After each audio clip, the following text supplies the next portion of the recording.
మీ business ఏదైనా మీ ఊర్లో promotion చేయాలంటే అది సుమన్ టీవీతోనే సాధ్యం. ఇప్పుడే సంప్రదించండి. సుమన్ టీవీకి స్వాగతం. ఇప్పుడు మనం తెలుగుదేశం పార్టీ రాష్ట్ర సాంస్కృతిక విభాగం అధ్యక్షులు పందగన్ నరసింహప్రసాద్ ఆధ్వర్యంలో నిర్వహిస్తున్న జాబ్ మేళా కార్యక్రమం వద్ద ఉన్నాము. రైల్వే కోడూరు పట్టణంలోని సూర్యనగర్‌లో ఈ జాబ్ మేళా కార్యక్రమం నిర్వహించడం జరుగుతుంది. ఇక్కడికి నిరుద్యోగ యువత సుమారు ఒక 200 మంది పైచిలుకు అభ్యర్థులు ఇక్కడ హాజరవ్వడం జరిగింది.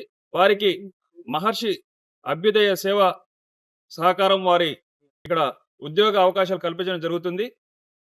ఇక్కడ ఎంతమంది ఉద్యోగాలొచ్చాయి?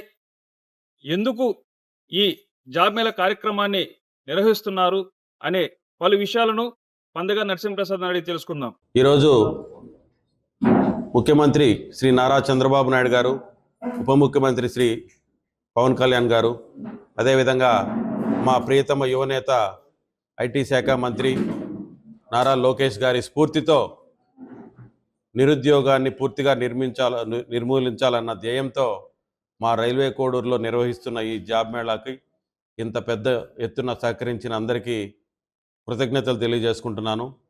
తిరుపతికి కూతవేటు దూరంలో ఉన్న మాకు ఎన్నో కష్టాలు ఉన్నాయని మేము గతం నుంచి చెప్పుకుంటూనే ఉన్నాం. దాంట్లో మొదటి విజయంగా మా రైల్వే కోడూరు నియోజకవర్గాన్ని తిరుపతి జిల్లాలో కలపడం మాకెంతో శుభపరిణామం. దీనికి తోడుగా అక్కడ ఉండే పరిశ్రమల్లో మా నిరుద్యోగ యువతని అకామిడేట్ చేసి మా జీవితాల్లో వెలుగు నింపుకోవాలన్న కోరికని మేము నెరవేర్చుకుంటున్నాం. గత ఏడాది మేము నిర్వహించిన జాబ్ మేళాకి విశేష స్పందన వచ్చి దాదాపు 200 కుటుంబాల్లో ఈరోజు వెలుగులు నింపారు. అదేవిధంగా ఇంకా వస్తున్న వినతుల మేరకు ఆ కంపెనీ వాళ్ళని రిక్వెస్ట్ చేసి ఈరోజు ఈ జాబ్ మేళాని ఇక్కడ నిర్వహించాం.